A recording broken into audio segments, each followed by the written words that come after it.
杨开，你入门3年，147场挑战无一获胜，此次以命相搏，境界却毫无提升，你图什么？乱柿子，随便你。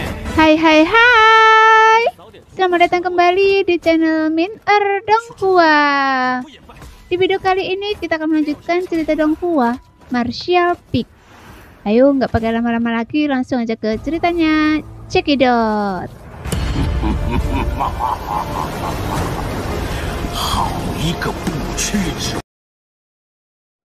Pada saat ini, ekspresi Yangke tetap tidak berubah dan ia terkekeh. Sepertinya Anda tidak punya kemampuan menyerang langsung dan hanya bisa mempengaruhi orang lain dengan memanipulasi ingatan mereka. Pernyataan ini jelas mengungkap kemampuan wanita tua itu, membuat raut wajahnya berubah. Lagi pula, jika ia punya kemampuan menyerang langsung, mengingat situasi saat ini, wanita tua itu pasti tidak akan tinggal diam dan akan menyerang sejak lama. Sebaliknya, raungannya yang keras namun lemah menunjukkan kurangnya kepercayaan dirinya. Baiklah, tapi saya tetap ingin berterima kasih pada Anda. Pengalaman dan pelajaran yang saya petik dalam hidup ini memang membuat saya lebih tenang dan kalem. Bahkan saya lebih percaya diri dalam mengejar alam raja kekosongan. Yangke tersenyum tipis.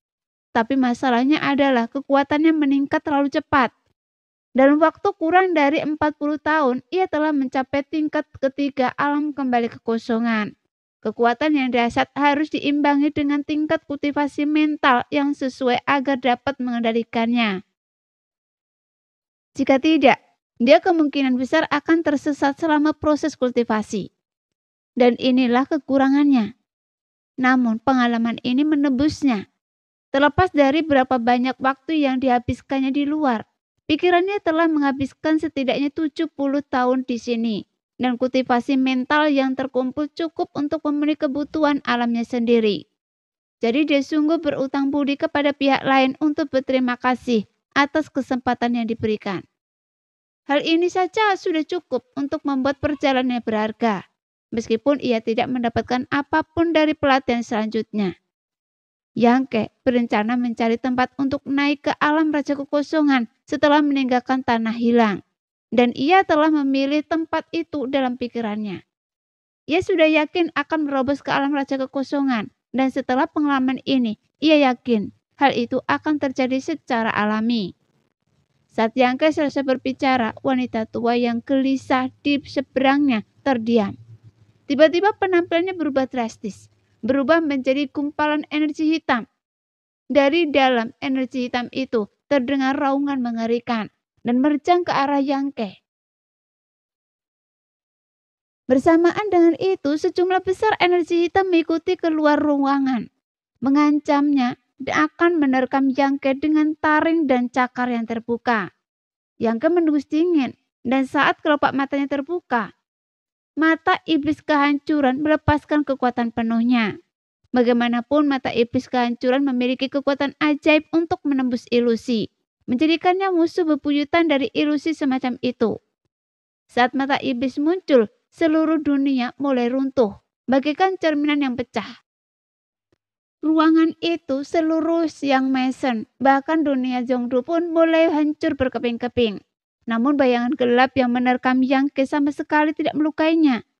Seperti dugaannya, bayangan-bayangan ini tidak memiliki kemampuan serangan langsung. Satu-satunya tujuan mereka adalah memicu emosi negatif dalam diri mereka yang terperangkap dalam ilusi. Setelah bayangan-bayangan itu menembus tubuh Yangke dan menghilang, dalam sekejap ilusi itu hancur, dan Yangke kembali ke dunia nyata. Sebelum dia sempat bereaksi, hembusan angin dingin tiba-tiba bertiup dari belakang.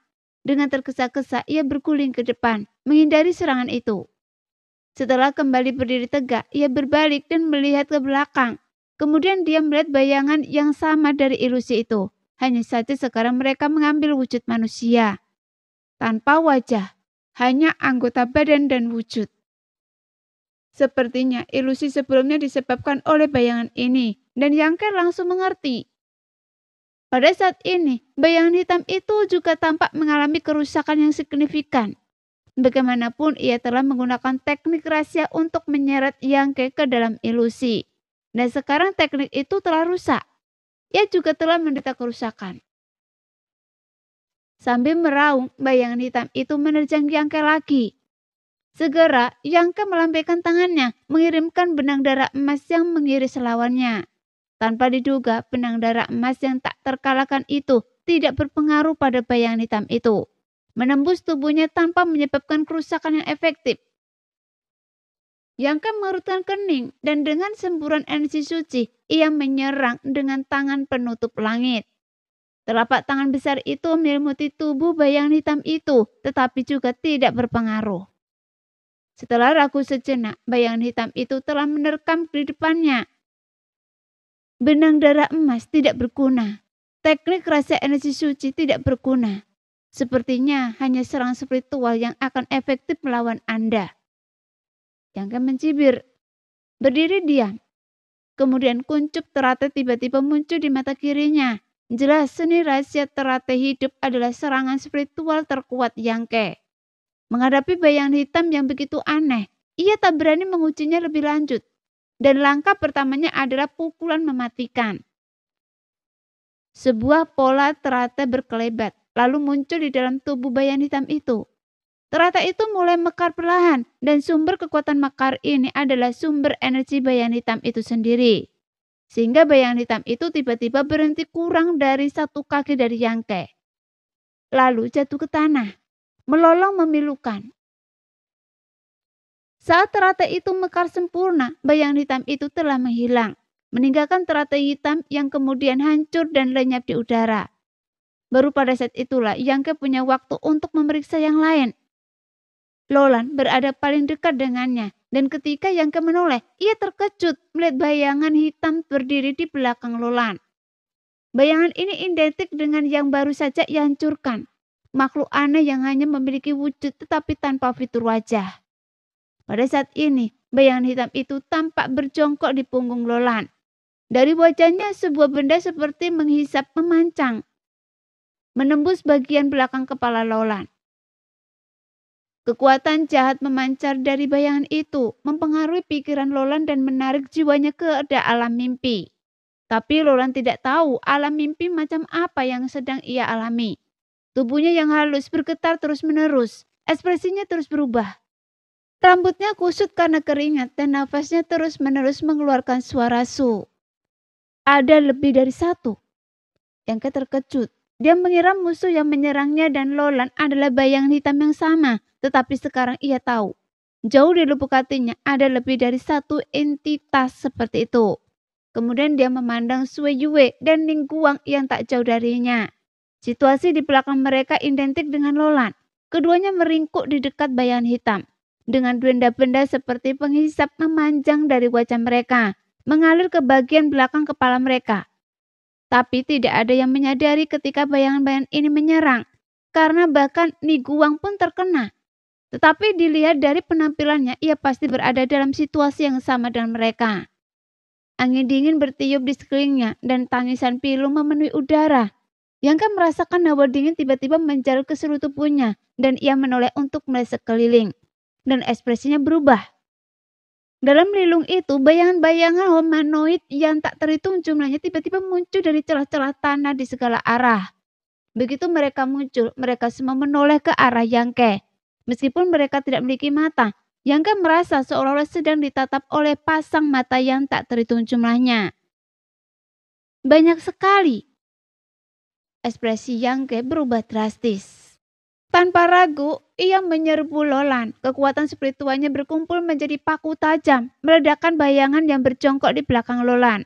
Kekuatan spiritualnya luar biasa, bahkan setara dengan Ning Guang terkuat sekalipun. Sehingga satu hantaman saja membuat bayangan yang menyerang Lolan terhuyung. Tatapannya meredup, jelas menderita kerusakan parah. Ketika Yangke menyerangnya dengan kekuatan spiritualnya sekali lagi, bayangan itu melolong memilukan dan menghilang. Yangke merasa lega, menyadari bahwa menghancurkan bayangan-bayangan ini sama sekali tidak sulit. Dengan kekuatan spiritualnya, 2 serangan sudah cukup. Hanya saja jumlah mereka terlalu banyak. Lolan mengerang saat bayangan-bayangan itu menghilang, muncul dari ilusi. Membuka matanya, ia melihat Yangke berdiri di dekatnya. Matanya masih sedikit linglung, kemungkinan masih berjuang untuk menghilangkan ilusi sebelumnya. Jadi Yang Ke berteriak, "Senior Luo, jika Anda tidak ingin mati, segera bangun dan gunakan kekuatan spiritual Anda untuk menghadapi mereka."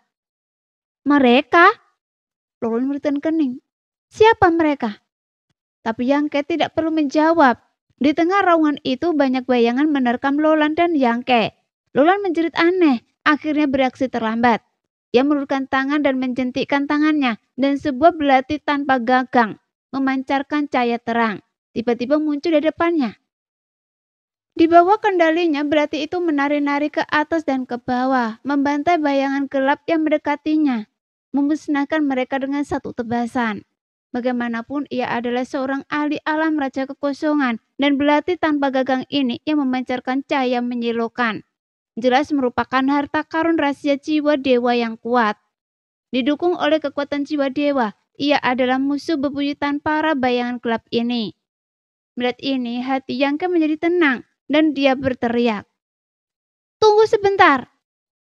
Saya akan membangunkan Tuan Ni dan Sui Yue. Cepat!" Keringat dingin mengucur dari dahi Lolan. Bahkan setelah pertarungan singkat dengan bayangan gelap ini, ia sudah merasakan kekuatan mereka yang luar biasa.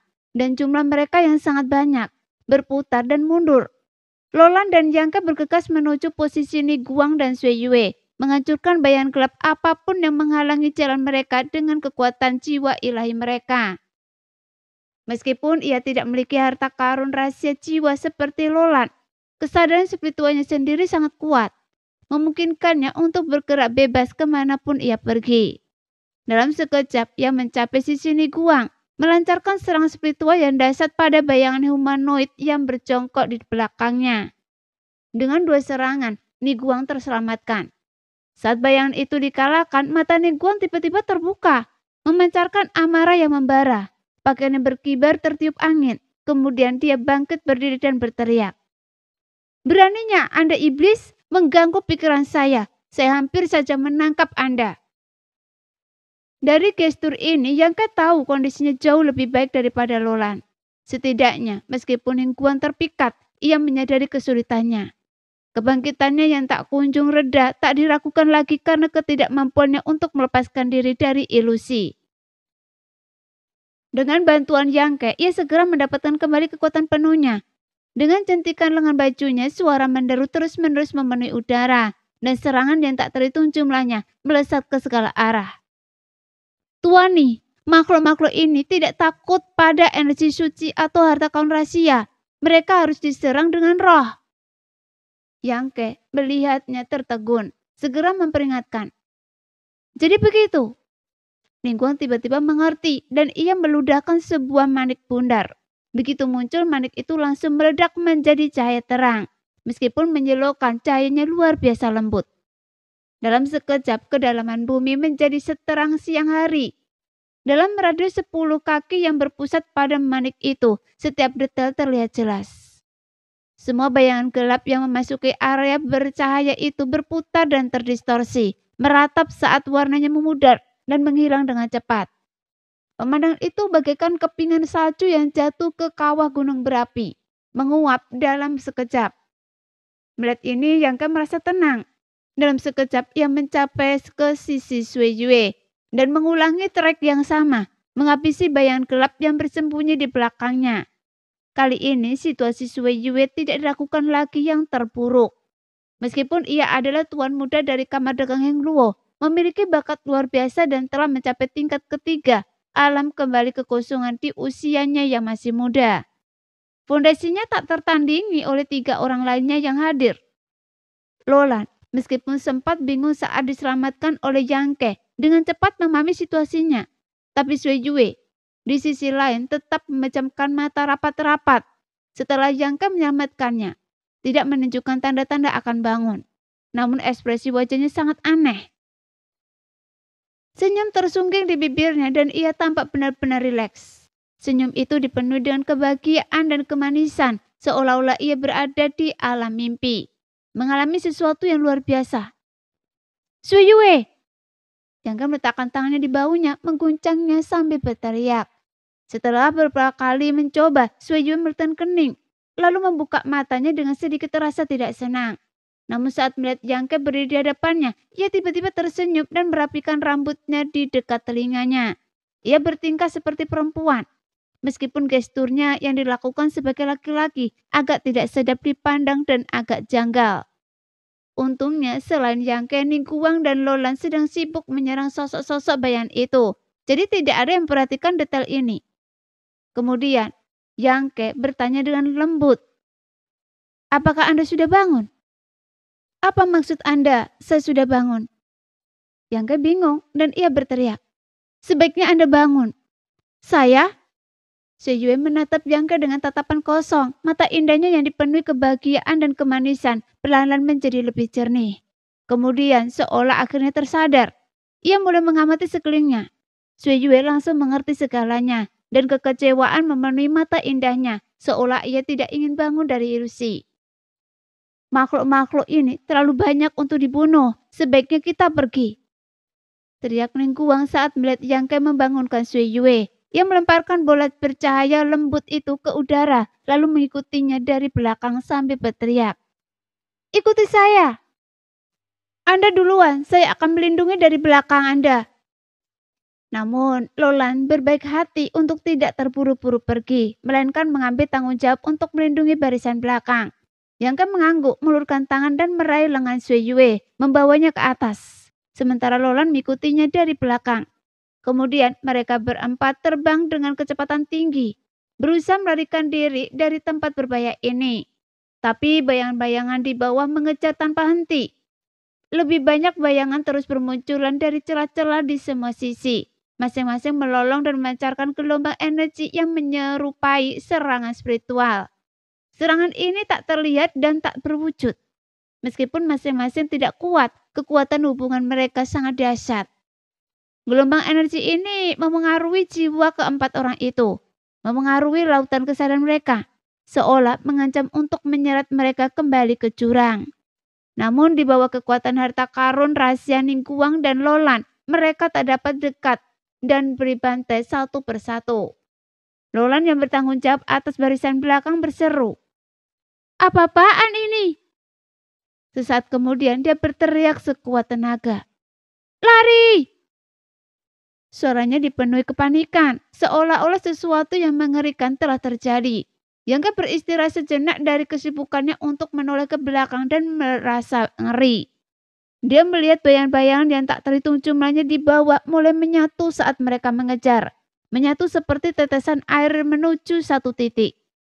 Dalam sekejap mata, sebuah bayangan raksasa berbentuk manusia telah terbentuk. Seiring bayangan-bayangan yang lebih kecil bergabung, bayangan yang lebih besar terus membesar. Bayangan itu seolah menahan langit dengan kepalanya dan bumi dengan kakinya. Postur ini saja memberi orang-orang rasa tertindas yang kuat. Hanya dalam 3 tarikan nafas, bayangan hitam raksasa itu terbentuk. Saat bayangan hitam raksasa itu perlahan berbentuk, ia mengayunkan lengan panjangnya, mencabuk dari bawah seperti 2 cambuk hitam pekat. Serangannya ganas dan tak terhentikan bagai kilat. Merasakan kekuatan mengerikan yang terkandung dalam kedua serangan ini, Lolan yang terdampar memucat. Tanpa ragu, ia menggigit lidahnya dan memuntahkan seteguk darah. Kemudian pedang tanpa gagang itu bersinar terang, berubah menjadi bilah raksasa yang mengerikan, menebas dengan ganas. Dalam tabrakan senyap, lengan bayangan itu terhenti sejenak, dan pedang rahasia Lolan tiba-tiba terpental. Karena serangan yang dilepaskan oleh bayangan yang menyatu itu berkali-kali lipat lebih kuat daripada bayangan-bayangan kecil itu. Dan harta karun rahasia jiwa ditenagai oleh kesadaran ilahi. Meskipun kekuatannya tak terduga, kerusakan apapun juga akan mempengaruhi jiwa itu sendiri. Jadi saat pedang itu dipukul mundur, wajah Lolan memucat dan kepulan kabut berdarah keluar dari mulutnya. Bahkan dengan kultivasi rana raja kekosongannya yang kuat, dia terluka oleh satu pukulan. Pada saat itu, semua orang dengan jelas menyadari kekuatan bayangan hitam yang menakutkan ini. Untungnya keempatnya telah muncul dari tanah dan terbang tinggi ke angkasa. Tak berani menoleh ke belakang atau berhenti. Mereka melanjutkan pendakian. Sementara itu, dari kedalaman jurang terdengar raungan mengerikan. Dua lengan hitam raksasa muncul dari tanah. Jari-jarinya terentang lebar, berubah menjadi cakar raksasa, meraih keempatnya. Namun jaraknya terasa tak cukup. Kedua tangan raksasa itu dalam jarak belasan kaki dari Lolan. Yang terakhir dari mereka tak berhasil menyambar apapun. Detik berikutnya, kedua tangan raksasa itu perlahan mundur. Dan lolongan yang memenuhi telinga semua orang berangsur-angsur mereda. Kemudian kedamaian kembali menyelimuti dunia. Niguang, sang pemimpin, memperlambat langkahnya. Akhirnya berhenti di udara menunduk sambil berpikir. Makhluk-makhluk ini sepertinya tak akan mengejar kita. Yang kan menyadari, memang begitulah kelihatannya. Ningguang mengangguk, menyetujui pendapat Yangke. Tapi, kita tetap tak boleh lengah. Sebaiknya kita tinggalkan tempat ini dulu. Ketiga lainnya mengangguk cepat, mengikuti Ningguang yang terus terbang ke kejauhan. 1/4 jam kemudian mereka berempat mendarat di lokasi yang aman. Meskipun area itu masih sunyi, jurang-jurang yang bersilangan sudah tidak ada lagi. Setelah memastikan tidak ada bahaya, mereka berhenti sejenak untuk beristirahat. Meskipun krisis sebelumnya telah dihindari, rasa takut yang tersisa masih terasa. Kali ini serangan itu benar-benar tak terduga. Lagi pula mereka telah mengamati sekeliling sebelum memasuki jurang bawah tanah. Bahkan dengan dua penguasa alam rasa kekosongan yang berjaga, mereka tetap tidak dapat menghindari serangan itu. Jadi sungguh tak terbayangkan. Penatua Luo, bagaimana luka Anda? Tanya Niguang menatap Lolan yang pucat. Tidak ada yang serius, hanya sedikit gangguan mental. Lolan merutkan kening, merasakan situasi sebelum menjawab. Baguslah. Ningguang menghela nafas lega. Ia berasumsi bahwa dengan tingkat kultivasinya di alam raja kekosongan tingkat kedua, meskipun perjalanan di tanah hilang tidak mulus, ia tidak akan menghadapi ancaman fatal. Namun setelah pengalaman ini, ia tidak berani lagi berpikiran demikian. Jika Yangke tidak menyelamatkannya tadi, dia tidak tahu berapa lama ia akan terjebak dalam ilusi. Mungkin tubuhnya akan layu dan ia tidak bisa terbangun. Dan saat itu jiwanya akan hancur total. Pamani, apa sebenarnya makhluk-makhluk itu tadi? Suye bertanya dengan rasa takut yang masih tersisa. Pengalamannya sebelumnya dalam ilusi terasa nyata. Bahkan setelah dibangunkan oleh Yangke, ia masih kesulitan beradaptasi dengan dunia nyata. Saya juga tidak tahu. Saya belum pernah mendengar hal-hal seperti itu di tanah hilang. Apakah tetua Luo pernah mendengarnya? Niguang menggelengkan kepalanya dan bertanya pada Lolan. Saya tidak tahu banyak tentang tanah hilang, dan saya belum pernah mendengar makhluk aneh seperti itu. Sepertinya mereka yang pernah bertemu mereka sebelumnya tidak berhasil keluar hidup-hidup, jadi informasi tentang mereka tidak pernah bocor. Ningguang merenung. Tapi semuanya baik-baik saja. Dilihat dari kejadian sebelumnya, meskipun mereka sangat tertutup, bahkan saya pun tak bisa mendeteksi keberadaan mereka. Mereka hanya bisa bertahan hidup di bawah tanah yang remang-remang. Selama kita tidak masuk ke bawah tanah lagi, kita seharusnya tidak bertemu mereka lagi. Lagi pula, kita tidak terlalu terlambat. Dalam ilusi itu, rasanya seperti bertahun-tahun, tapi dilihat dari kondisi saya saat ini, kita hanya terbuang paling lama 1 atau 2 jam. Tapi makhluk-makhluk ini sungguh mengerikan. Mendengar ini, ketiga orang lainnya mengangguk pelan. Tetua Luo, Anda harus menyembuhkan luka-luka Anda dulu, dan kita akan berangkat setelah Anda sembuh. Kata Ningguang, menatap Lolan lagi. Kalau begitu, saya akan merepotkan kalian semua. Saya akan berusaha secepat mungkin. Kata Lolan dengan penuh rasa terima kasih. Dia dan Ningguang tidak memiliki banyak hubungan pribadi, tetapi kesediaan Ningguang untuk menunggunya saat ini tentu saja membuatnya bersyukur. Hal ini juga secara tidak langsung membuktikan karakter Ningguang dan menjadikannya pasangan yang cocok. Meskipun kekuatan Ningguang lebih unggul darinya, tapi bekerja sama dengan orang seperti itu tentu saja diinginkan Lolan. Namun mungkin karena inisiatifnya sebelumnya untuk memotong jalur belakang, sikap Ningguang terhadapnya terasa lebih menyenangkan daripada sebelumnya. Sebelum Lolan tiba, setelah membawa Yangke ke tanah hilang sendirian, mengandalkan penguasaan energi spesial Yangke. Sebaliknya, ia telah mendapatkan bantuan Ningguang. Tanpa Yangke, Niguang tidak akan pernah mengundangnya untuk bergabung dengan mereka. Kemudian Lolan meminum ramuan itu dan mulai menyembuhkan luka di jiwanya. Sementara itu tatapan Yangke melayang kehampaan yang jauh. Dan dia bisa merasakan fluktuasi samar energi spesial di suatu tempat di kehampaan di luar sana. Ia bahkan bisa menyimpulkan dari jejak energi itu bahwa ada celah spesial tersembunyi di lokasi itu.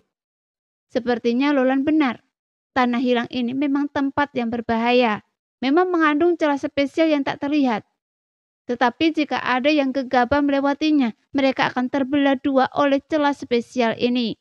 Mati dengan mata terbelalak. Apa yang Anda lihat? Sui Jue tiba-tiba mencondongkan tubuh dan bertanya dengan lembut. Yangka tidak tahu apakah itu ilusi, tetapi sejak itu ia menyadari perubahan halus dalam sikap Sui Jue terhadapnya. Sebelumnya, tatapannya begitu intens, bercampur antara cinta dan benci. Namun sekarang tatapannya lembut. Bahkan ketika mereka melarikan diri, Sui Jue tetap berpegangan erat dengan lengan Yangke, tampak sangat nyaman. Saya tidak melihat apa-apa. Yangke mengiringkan kepalanya. Ada apa dengan Anda? Ilusi macam apa yang baru saja Anda alami? Dengan temperamen Anda seharusnya Anda tidak terlalu terpengaruh, kan? Dia bertanya dengan santai, tetapi yang mengejutkannya, wajah Sui Jue memerah. Seolah teringat sesuatu yang memalukan, jadi dia mendengus. Bukan urusan Anda. Yangke tercekat dan tak bisa menahan diri untuk mencibir. Lupakan saja, saya tidak akan bertanya. Itu jelas tidak baik. Sui Jue melototnya dengan gigi terkatup. Yangke langsung merasa tidak nyaman dengan tatapannya dan melihat sekeliling. Mencoba mengalihkan perhatiannya. Baru kemudian ia menyadari bahwa Ningguang telah mengeluarkan selembar peta dari kulit binatang dan menatapnya dengan cemberut. Seolah sedang meriksa sesuatu. Sesekali memancarkan indera spiritualnya untuk membandingkannya dengan medan di sekitarnya. Peta itu tidak memiliki fitur yang jelas, kebanyakan berupa garis-garis yang saling bersilangan dengan beberapa lokasi ditandai dengan tanda yang berbeda. Kamar dagang Anda benar-benar punya peta tempat ini. Yangke tampak terkejut. Sui Jue tersenyum. Apanya yang aneh? Kamar dagang kita pernah ke tempat seperti ini sebelumnya. Punya peta 1 atau 2 tempat bukan masalah besar, kan? Tanah hilang itu begitu luas sehingga kita tidak mungkin punya semua peta yang lengkap. Dan Pamani hanya punya sebagian kecil. Jadi begitu. Yangke mengangguk. Jadi Anda punya tujuan khusus untuk perjalanan ini? Iya, kita akan pergi ke lembah obat. Ada banyak ramuan yang tidak ditemukan di tempat lain di wilayah bintang. Legenda mengatakan bahwa ramuan di sana melampaui tingkat raja kekosongan. Beberapa dapat menghidupkan kembali orang mati. Beberapa dapat memulihkan keremajaan, memperpanjang umur, dan beberapa bahkan dapat meningkatkan kekuatan seseorang. Yangke menatapnya dengan aneh. Ada apa? Sui Jue bertanya dan curiga. Anda benar-benar tidak waspada sama sekali. Itu tidak seperti diri Anda, kata Yangke sambil tersenyum. Meskipun mereka sekarang menjalin hubungan kerjasama, informasi yang diungkapkan Sui Jue tak diragukan lagi sangat penting. Dan dia bukanlah salah satu wanita berdada besar dan bodoh itu. Jika tidak, ia tak akan menjadi tuan muda kamar dagang yang luo. Jadi Yangke sungguh terkejut karena Sui Jue mengungkapkan semua ini tanpa alasan. Mendengar ini Sui Jue terkejut sesaat, seolah menyadari sesuatu. Ia kemudian mengalihkan pandangannya dan mencibir. Apa gunanya memberitahu Anda? Dengan Pamani di sini, bagaimana mungkin Anda bisa merebut makanan dari mulut harimau? Pernyataan ini sedikit menutupi, dan Yangke ragu untuk bertanya lebih lanjut. Namun setelah membandingkan keduanya, Yangke menyadari bahwa tindakan Lolan agak gegabah. Ningguang berani masuki tempat ini karena ia mengandalkan kultivasinya yang kuat dan telah melakukan persiapan. Namun Lolan yang jelas didorong oleh semangat, berpikir ia bisa mengamuk bersama Yangke. Dengan membawanya, ia hanya tahu sedikit tentang tanah yang hilang. 1 jam setelah Yangke dan rekan-rekannya pergi, sesosok turun dari langit dan mendarat di dekatnya. Dia diselimuti aura hitam, memancarkan aura jahat dan ganas. Sosok itu tak lain adalah Master Alam Rasa Kekosongan yang sebelumnya diamati oleh Yangke. Setelah mendarat, pria itu berbalik dan melihat sekeliling. Menarik nafas dalam, lalu tertawa aneh. Bagus sekali, Anda memang dekat dan sepertinya Anda belum lama pergi. Anak muda yang saya tak menyangka Anda bisa tumbuh hingga level ini setelah bertahun-tahun tak bertemu.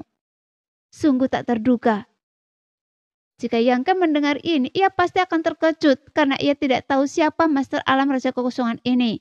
Tetapi tidak sulit untuk menyimpulkan dari kata-katanya bahwa orang ini jelas mengenalnya dan tampaknya sangat peduli padanya. Setelah pria itu terdiam sejenak, dia tiba-tiba sepertinya telah menemukan sesuatu. Dia menatap ke arah jurang bawah tanah dan pikirannya melayang untuk menyelidiki. Setelah beberapa saat, dia tertawa terbahak-bahak dan berkata, memangnya ada hal seperti itu? Saya tidak tahu Anda ini apa, tapi Anda bisa berguna bagi saya. Baiklah, saya akan membawa Anda dulu dan bicara nanti.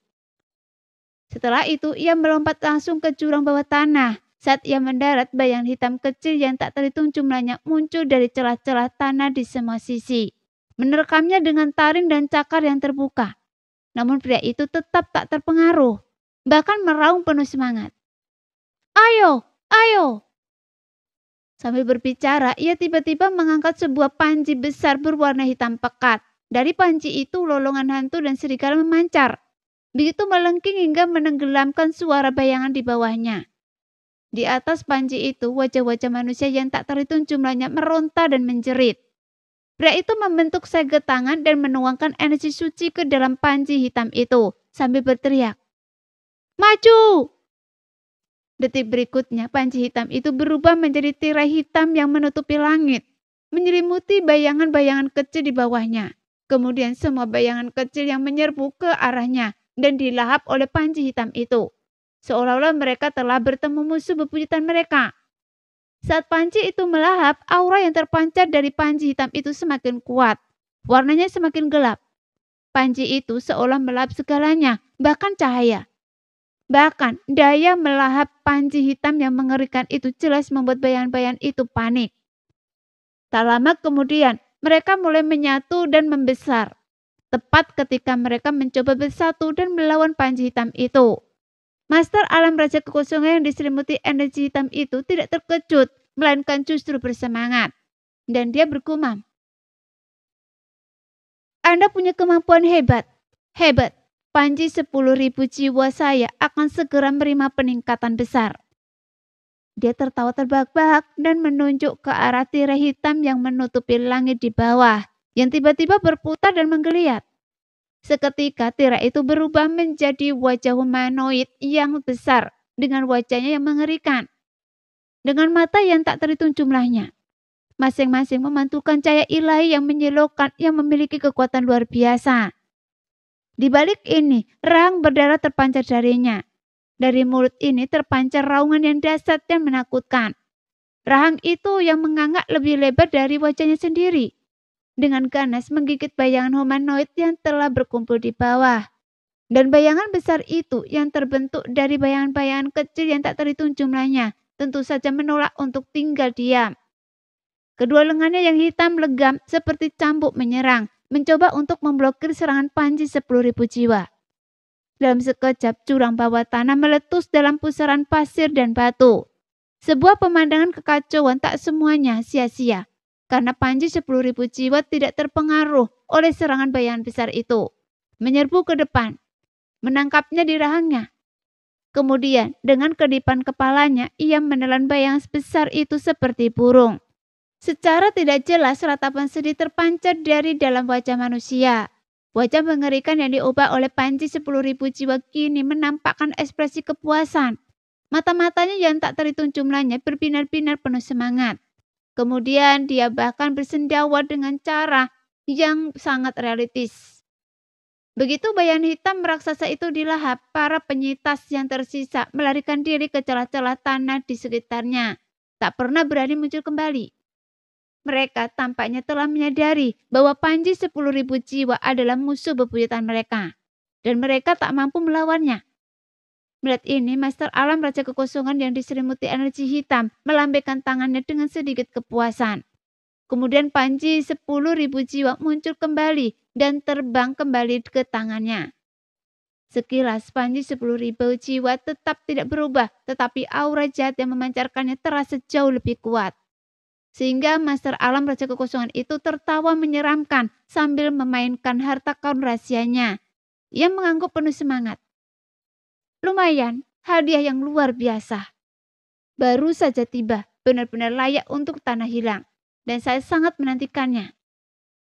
Dia tampak seperti akan gila. Ia mengucap liar sejenak, lalu tertawa terbahak-bahak sambil menyarungkan panci 10.000 jiwa. Terbungkus awan energi hitam. Ia muncul dari jurang bawah tanah dan dengan tepat mengejar Yangke dan yang lainnya. Di suatu tempat di tanah hilang, tetua aliansi pedang Cui Hong dengan putus asa mengaktifkan harta rahasianya dalam pertempuran berdarah melawan binatang iblis bersayap. Seperti ular yang panjangnya lebih dari 10 kaki, jadi nasibnya sial. Ia baru saja masuki tanah hilang ketika dia menemukan wilayah binatang itu. Setelah ditemukan, ia langsung terlibat dalam pertarungan. Elemen paling berbahaya di tanah hilang adalah celah spesial yang tak terlihat. Celah-celah ini tersebar dalam pola acak, tak terlihat oleh mata telanjang dan tak teraba oleh kesadaran ilahi. Bahkan Raja Kekosongan pun akan terluka parah jika ditemui. Elemen paling berbahaya kedua adalah binatang iblis yang penghuni tanah tersebut. Semua binatang iblis di sini mewarisi garis keturunan spesies kuno. Dipengaruhi oleh hukum tanah ini, kekuatan masing-masing terbatas. Bahkan binatang iblis dengan tingkatan yang sama pun 3 kali lebih kuat daripada yang ada di wilayah bintang. Dan yang ditemui Cui Hong adalah binatang iblis tingkat 10 asri. Dari penampilannya jelas terlihat bahwa ia adalah keturunan dari garis keturunan naga bersayap. Namun seiring berjalannya waktu, perubahan hukum langit dan bumi, serta perubahan kekuatan pasang surut air laut telah mengikis kekuatannya yang dulu. Jika tidak, Cui Hong pasti sudah menjadi mayat dalam satu pertemuan. Namun bagaimanapun juga, ia adalah binatang iblis tingkat 10. Di seluruh wilayah bintang, binatang iblis tingkat 10 setara dengan Master Alam Raja Kekosongan. Sebuah eksistensi yang sangat langka. Untungnya binatang iblis ini tampaknya baru saja naik level. Sebagai seorang tetua aliansi pedang, Cui Hong memiliki baju zirah dan harta karun rahasia berkualitas tinggi. Dalam pertarungan melawan ular bersayap, ia tidak dirugikan. Sebaliknya, ia secara bertahap meraih keunggulan melalui penggunaan berbagai teknik rahasia. Ular bersayap itu sepanjangnya lebih dari 10 kaki. Punggungnya memiliki sepasang sayap seperti kelelawar. Inti ularnya yang panjang melesat keluar dari mulutnya. Tubuhnya luar biasa lincah. Ia menari-nari di sekitar Cui Hong. Sesekali melepaskan inti seperti cambuk baja menghantamnya dengan sentakan kuat. Mengirimkan gelombang kecut ke seluruh tubuhnya dan membuatnya tersandung. Sekian dulu cerita kali ini. Kita lanjut lain hari ya guys ya. Bye-bye.